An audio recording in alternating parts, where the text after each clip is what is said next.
যতই পরিস্থিতি খারাপ হোক না কেন, এই তিনটি জায়গায় স্ত্রীকে কখনো একা ছাড়বেন না, না হলে ঘটতে পারে অনেক বড় বিপদ। অনেক আগেকার কথা, এক ব্যবসায়ী এবং তার স্ত্রী ব্যবসার কোনো কাজে নিজেদের রাজ্য থেকে অন্য রাজ্যে যাচ্ছিলেন। যখন তারা অন্য রাজ্যের সীমানায় পৌঁছালেন, পথে তাদের কিছু ডাকাতদের মুখোমুখি হলো। ডাকাতরা ব্যবসায়ী এবং তার স্ত্রীর সব কিছু লুটে নিল। এভাবে ডাকাতের দল ব্যবসায়ী এবং তার স্ত্রীকে ভিক্ষুক বানিয়ে রেখে চলে গেল।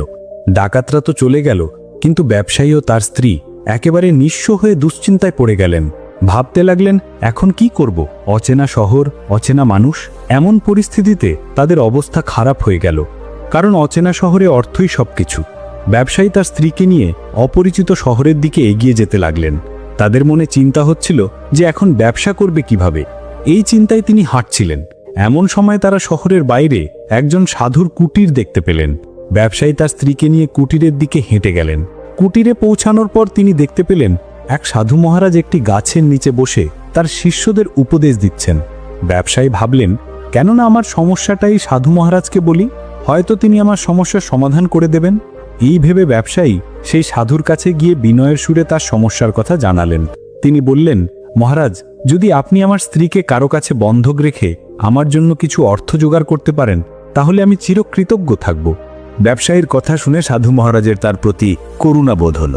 সাধু তাকে তার পরিচিত এক ধনী শেঠের কথা বললেন এবং তাকে সেই ধনী শেঠের কাছে যাওয়ার জন্য পরামর্শ দিলেন। ব্যবসায়ী তার স্ত্রীকে নিয়ে সেই ধনী ব্যবসায়ীর কাছে গেলেন এবং তাকে হাত জোর করে অনুরোধ করলেন, শেঠিজি, আমার কিছু অর্থের প্রয়োজন। আমার কাছে বন্ধক রাখার মতো কিছুই নেই, কেবল আমার স্ত্রী। দয়া করে আপনি আমার স্ত্রীকে বন্ধক রেখে আমাকে কিছু টাকা ধার দিন। আমি সেই টাকা দিয়ে ব্যবসা করে আপনার পুরো অর্থ সুদসহ আপনাকে ফেরত দিয়ে দেব এবং আমার স্ত্রীকে আপনার কাছ থেকে মুক্ত করব। ততদিন পর্যন্ত আমার স্ত্রী আপনার দেওয়া অর্থের জন্য বন্ধক থাকবে। ব্যবসায়ীর কথা শুনে শেঠজি রাজি হয়ে গেলেন। তিনি ব্যবসায়ীকে টাকা দিলেন এবং তার বিনিময়ে ব্যবসায়ীর স্ত্রীকে নিজের কাছে বন্ধক রাখলেন। ব্যবসায়ী তার স্ত্রীকে সেই শেঠের কাছে বন্ধক রেখে কিছু টাকা ধার নিয়ে ব্যবসা শুরু করার জন্য রওনা হলেন। তিনি সেই টাকা দিয়ে শস্যের ব্যবসা শুরু করলেন। ব্যবসায়ী কৃষকদের কাছ থেকে স্বল্প দামে শস্য কিনে অন্যান্য প্রয়োজনীয় কৃষকদের কাছে তা বেশি দামে বিক্রি করতেন। এভাবে ব্যবসায়ী খুব অল্প সময়ের মধ্যেই প্রচুর সম্পদ অর্জন করলেন। তারপর 12 মাস পর প্রচুর অর্থ উপার্জন করে ব্যবসায়ী আবার সেই শহরে ফিরে এলেন, যেখানে সে তার স্ত্রীকে শেঠের কাছে বন্ধক রেখেছিল। ব্যবসায়ী শেঠের বাড়িতে গেলেন এবং শেঠের কাছে গিয়ে বলল, শেঠজি, দয়া করে আপনি আপনার হিসেব করে নিন এবং আমার কাছ থেকে টাকা নিয়ে নিন। আমার স্ত্রীকে আমার কাছে ফিরিয়ে দিন। এই কথা শুনে শেঠ বলল, ভাই, আমি তোমাকে কিভাবে যে বলবো, আজ থেকে প্রায় 2 মাস আগে তোমার স্ত্রী হঠাৎ করে অসুস্থ হয়ে পড়েন এবং সেই অসুস্থতার কারণেই তার মৃত্যু হলো।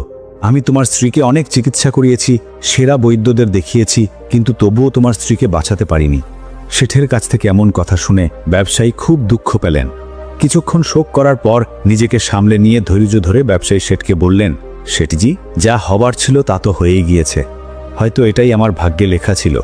তবুও তুমি আমার কাছ থেকে তোমার টাকা নিয়ে নিন, যাতে অন্তত আমার এই সন্তুষ্টি হয় যে আমি আমার ঋণ শোধ করেছি এবং স্ত্রীকে বন্ধক রাখার লজ্জা থেকে নিজেকে মুক্ত করতে পেরেছি। ব্যবসায়ীর এই কথা শুনে শেঠ বলল, না ভাই, এখন তোমার কাছ থেকে আমি ওই টাকা কিভাবে নিতে পারি? তোমার স্ত্রী তো আর নেই, আমি সেই টাকার দাবি আর করতে পারি না।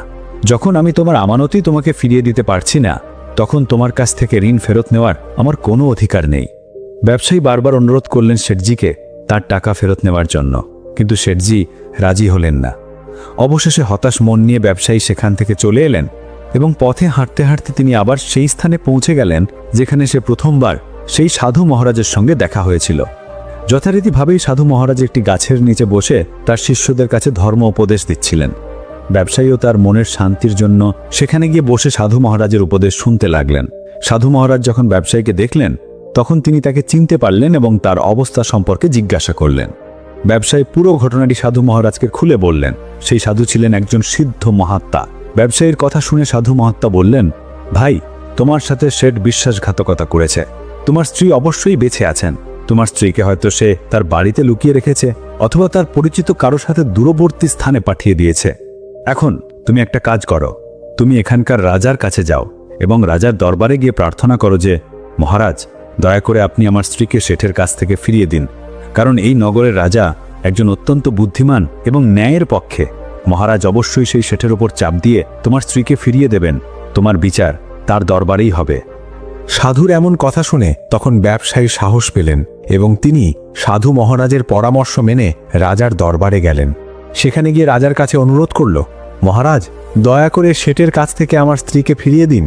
ব্যবসায়ীর কথা শুনে রাজা সেই শেঠকে দরবারে ডাকলেন এবং তাকে জিজ্ঞাসা করলেন, শেঠ, এটা কি সত্য যে ব্যবসায়ী কিছু টাকার বিনিময়ে তার স্ত্রীকে আপনার কাছে বন্ধক রেখেছিল? সে বলল, হ্যাঁ মহারাজ, ব্যবসায়ী যা বলেছে তা একেবারেই সত্য। রাজা তারপর জিজ্ঞাসা করলেন, তাহলে আপনি তার স্ত্রীকে ফিরিয়ে দিচ্ছেন না কেন? রাজার কথা শুনে শেঠ বললেন, আমি কিভাবে তাকে ফেরত দেব মহারাজ? আমি তো ব্যবসায়ীকে আগেই বলেছি যে তার স্ত্রী 2 মাস আগে মারা গেছেন। এখন আমি ধর্মরাজের কাছে গিয়ে তার স্ত্রীকে ফিরিয়ে আনতে পারবো না। রাজা জিজ্ঞাসা করলেন, আপনার কাছে কি এমন কোনো প্রমাণ বা সাক্ষী আছে যে এটি নিশ্চিত করতে পারে যে তার স্ত্রী মারা গেছেন? শেঠ বললেন, হে মহারাজ, যিনি তার স্ত্রীকে চিকিৎসা করেছিলেন তিনি অবশ্যই এই বিষয়টি নিশ্চিত করতে পারবেন। এছাড়াও সেই 4 জন ব্যক্তি যারা তার স্ত্রীর মৃতদেহ শ্মশানে নিয়ে গিয়ে দাহ করে এসেছেন তারাও সাক্ষী দিতে পারবেন। সেটা এতটাই আত্মবিশ্বাসের সাথে কথা বললেন যে রাজাও তার কথা বিশ্বাস করে নিলেন। এরপর রাজা ব্যবসায়ীকে বললেন, ভাই, তোমার স্ত্রী বেঁচে থাকলে আমরা অবশ্যই তাকে তোমার হাতে ফিরিয়ে দিতাম, কিন্তু এখন আমি অসহায়। এইভাবে রাজা ব্যবসায়ীকে বুঝিয়ে বিদায় দিলেন। ব্যবসায়ী মন খারাপ করে আবার সেই সাধু মহারাজের কাছে গেলেন এবং রাজার দরবারে যা কিছু ঘটেছিল সবকিছু খুলে তাকে বললেন। সবকিছু শুনে সাধু মহাত্মা বললেন, আমি ভাবতে পারিনি যে রাজা এতটাই বুদ্ধিহীন হতে পারেন। আমি দুঃখিত যে রাজা তোমার সঙ্গে ন্যায় বিচার করতে ব্যর্থ হয়েছেন।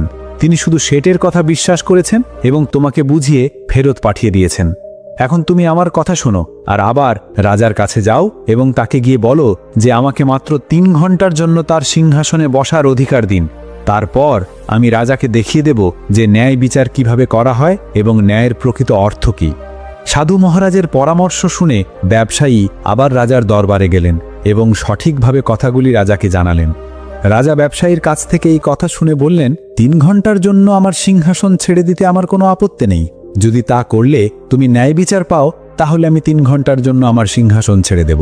তুমি সেই সাধুকে রাজ দরবারে নিয়ে এসো। ব্যবসায়ী রাজার কাছ থেকে এই কথা শুনে সাধুর কাছে গিয়ে তাকে রাজ দরবারে নিয়ে এলেন। সাধু মহারাজ রাজ দরবারে পৌঁছালে রাজার সিংহাসন সেই সাধুকে অর্পণ করলেন। তারপর সিংহাসনে বসার সাথে সাথেই তিনি শেঠকে দরবারে উপস্থিত করার নির্দেশ দিলেন।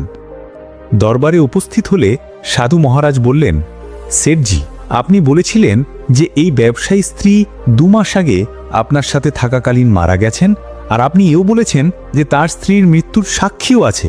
আমি কি এখন সেই সাক্ষীদের সাথে দেখা করতে পারি?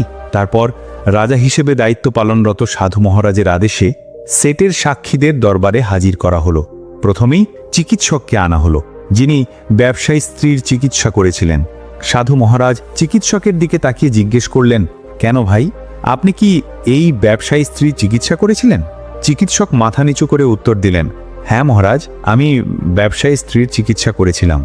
চিকিৎসকের কথা শুনে সাধু মহারাজ তার দিকে গভীর দৃষ্টিতে তাকিয়ে জিজ্ঞাসা করলেন, আচ্ছা চিকিৎসক, বলুন, আপনি কি শেঠের বাড়িতে ব্যবসায়ী স্ত্রীর চিকিৎসা করতে গিয়েছিলেন, নাকি ব্যবসায়ীর স্ত্রী আপনার কাছে চিকিৎসা করার জন্য এসেছিলেন? রাজা হিসেবে বসে থাকা সাধু মহারাজের কথা শুনে চিকিৎসক উত্তর দিলেন, মহারাজ, শেঠজি নিজে আমার কাছে আমার বাড়িতে এসে ওষুধ নিয়ে যেতেন। সাধু মহারাজ বললেন, তার মানে তুমি নিশ্চিতভাবে বলতে পারো না যে শেঠ ব্যবসায়ী স্ত্রীর জন্য ওষুধ নিয়ে যেতেন নাকি অন্য কারোর জন্য? মহারাজের কথা শুনে চিকিৎসক মৃদু স্বরে বললেন, হ্যাঁ মহারাজ, আমি নিশ্চিতভাবে বলতে পারি না যে শেঠ কার জন্য ওষুধ নিয়ে যেতেন, কিন্তু শেঠজি আমার কাছ থেকে ওষুধ নিয়ে যেতেন। চিকিৎসকের কথা শুনে সাধু মহারাজ বললেন, এর মানে হলো তুমি রোগীকে না দেখে না পরীক্ষা করেই ওষুধ দিয়েছিলে। এটা খুবই গুরুত্বপূর্ণ বিষয়। ওষুধের পরিবর্তে তুমি কাউকে বিষও দিতে পারো, এবং এটাও হতে পারে তোমার দেওয়া বিষের কারণেই ব্যবসায়ীর স্ত্রীর মৃত্যু হয়েছে। সাধুর কথা শুনে চিকিৎসকের মুখ ফ্যাকাশে হয়ে গেল এবং সে ভীত হয়ে বললেন, না হুজুর, এটা কখনো হতে পারে না। আমি তো কখনো আমার রোগীকে ওষুধের পরিবর্তে বিষ দিতে পারি না, আর এর ফলে তো আমার মান সম্মান ধুলোয় মিশে যাবে। চিকিৎসকের কথা শুনে সাধু মহারাজ বললেন, এখন তো তুমি এমনই বলবে। তোমার কাজের প্রতি গাফিলতি এবং রোগীর জীবন নিয়ে খেলার জন্য আমি তোমাকে 50টি বেত্রাঘাতের নির্দেশ দিতে যাচ্ছি। এখন তুমি ভেবে বলো যে সত্য বলবে নাকি সৈনিকদের আদেশ দেব তোমাকে বন্দী করার। এই কথা শুনে চিকিৎসকের শরীর কাঁপতে লাগলো এবং বৈদ্য সাধু মহারাজের পায়ে পড়ে বললেন, হুজুর, আমাকে ক্ষমা করে দিন। আমি স্বীকার করছি যে আমি সেটের কোনো রোগীর চিকিৎসা করিনি। সেট আমাকে 1000 টাকা দিয়েছিলেন এবং বলেছিলেন যদি সাক্ষীর প্রয়োজন হয় তাহলে আমি এই কথা বলে তার পক্ষে সাক্ষী দেব। এটাই আমার একমাত্র অপরাধ। লোভের বশীভূত হয়ে আমি এই সেটের প্রস্তাবে রাজি হয়ে গিয়েছিলাম। রাজা হিসেবে বসে থাকা সাধু মহারাজ বললেন, পরিস্থিতি যাই হোক না কেন তুমি অপরাধ করেছ, সুতরাং আমি তোমাকে মিথ্যা সাক্ষী দেওয়ার অপরাধে 20টি চাবুক মারার নির্দেশ দিচ্ছি। সৈনিকরা তৎক্ষণাৎ সাধু মহারাজের আদেশ পেয়ে চিকিৎসককে ধরে বন্দি করে দরবারের সামনে তাকে চাবুক মারতে শুরু করলেন। প্রথম চাবুক পড়ার সাথে সাথেই বৈদ্য জোরে চিৎকার করে বললেন, মহারাজ, আমার প্রতি দয়া করুন, আমাকে ক্ষমা করে দিন, আমি মরে যাব। প্রতিটি চাবুকের আঘাতের সাথেই তার গলা করুণ আর্তনাদ ভেসে উঠল রাজসভা জুড়ে তার আর্তনাদের প্রতিধ্বনিত হতে লাগল। চিকিৎসকের সাথে এই অবস্থা দেখে সেটের সাক্ষী হিসেবে ডাকা 4 জন ব্যক্তি, যারা ব্যবসায়ী স্ত্রীকে শ্মশানে নিয়ে গিয়ে এবং তাকে দাহ করার কথা বলেছিলেন, তারা ভীত হয়ে পড়ল। এবার সেই 4 জন সাক্ষী হিসেবে ডাকার পালা। সাধু মহারাজ তাদের জিজ্ঞাসা করলেন, তোমরা বলছো যে তোমরা 4 জন এই ব্যবসায়ী স্ত্রীর মৃতদেহ শ্মশানে নিয়ে গিয়ে দাহ করেছিলেন। তাহলে বলো তো, শেষকৃত্যের আগে যখন মৃতদেহকে স্নান করানোর পরে যখন তাকে মরিয়ে মাটিতে রাখা হয়, তখন তোমরা কি সেই মহিলার মৃতদেহ দেখেছিলে? এই প্রশ্ন শুনে সেই সেটের 4 জন সাক্ষী উত্তর দিলেন, না হুজুর, আমরা তার মৃতদেহ দেখিনি। সেটজি, শবদাহ প্রস্তুত করার পর আমরা সেই শবদাহ নিয়ে গিয়ে দাহ করে দিয়েছিলাম। সেই 4 জন সাক্ষীর কথা শুনে সাধু মহারাজ বললেন, আর তোমরা এটা জানারও প্রয়োজন মনে করনি যে সেই শবদেহে মৃত ব্যক্তি শুয়ে আছে নাকি জীবিত ব্যক্তি? এটাও তো হতে পারে যে কোনো বিষাক্ত পদার্থের কারণে অজ্ঞান ব্যক্তি সেই শবদাহে শুয়ে আছে এবং তোমরা শবদাহ নিয়ে গিয়ে তাকে জ্বালিয়ে দিয়েছ। এটা খুবই গুরুতর অপরাধ। এর জন্য তোমাদের মৃত্যুদণ্ড দেওয়া যেতে পারে।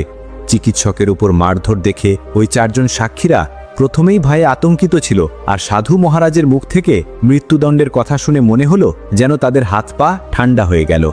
বিনয়ী দৃষ্টিতে সেটের দিকে তাকালেন সাধু মহাত্মা। সেটের দিকে তাকানোর সাথে সাথেই ভয়ে সেটের মুখ লাল হয়ে গেল। সাধু মহারাজ বললেন, শেঠজি, তোমার 5 জন সাক্ষীর তো প্রথমেই হাওয়া বেরিয়ে গিয়েছে। এবার তুমি বলো, যদি কোনো মহিলার ইচ্ছার বিরুদ্ধে কারো স্ত্রীকে জোর করে বাড়িতে রাখা হয় এবং তার সঙ্গে বিশ্বাসঘাতকতা করা হয়, তাহলে তুমি কি ধরনের শাস্তি পেতে পারো? সাধু মহারাজের কথা শুনে সেটের মুখ ফ্যাকাশে হয়ে গেল এবং তার মুখ থেকে একটিও কথা বেরোল না। রাজা হয়ে বসে থাকা সাধু মহারাজ বললেন, শেঠ, আমি তোমাকে 10 বছরের কারাবাসে শাস্তি দেব, তবে এখনো সময় আছে এই ব্যবসায়ী স্ত্রীকে রাজদরবারে হাজির করার। শাস্তির ভয়ে সে তৎক্ষণাৎ তার সেবকদের বাড়িতে পাঠালেন এবং তাদের মাধ্যমে ব্যবসায়ী স্ত্রীকে দরবারে নিয়ে আসা হলো। সাধু মহাত্মা শেঠের কাছ থেকে ব্যবসায়ী স্ত্রীকে নিয়ে ব্যবসায়ীর হাতে তুলে দিলেন এবং শেঠকে মিথ্যা সাক্ষী দেওয়ার অপরাধে 6 মাসের জন্য কারাবাসে শাস্তি দিলেন। এছাড়াও সেই 5 জন সাক্ষীকে কঠোরতম শাস্তি দেওয়া হলো। এটা দেখে রাজা অবাক হয়ে গেল এবং সাধু মহারাজের সামনে হাত জোড় করে বললেন, মহাত্মা, আপনি ধন্য, আপনি আমাকে ন্যায় বিচার কিভাবে করতে হয় তা শিখিয়ে দিলেন। রাজার কথা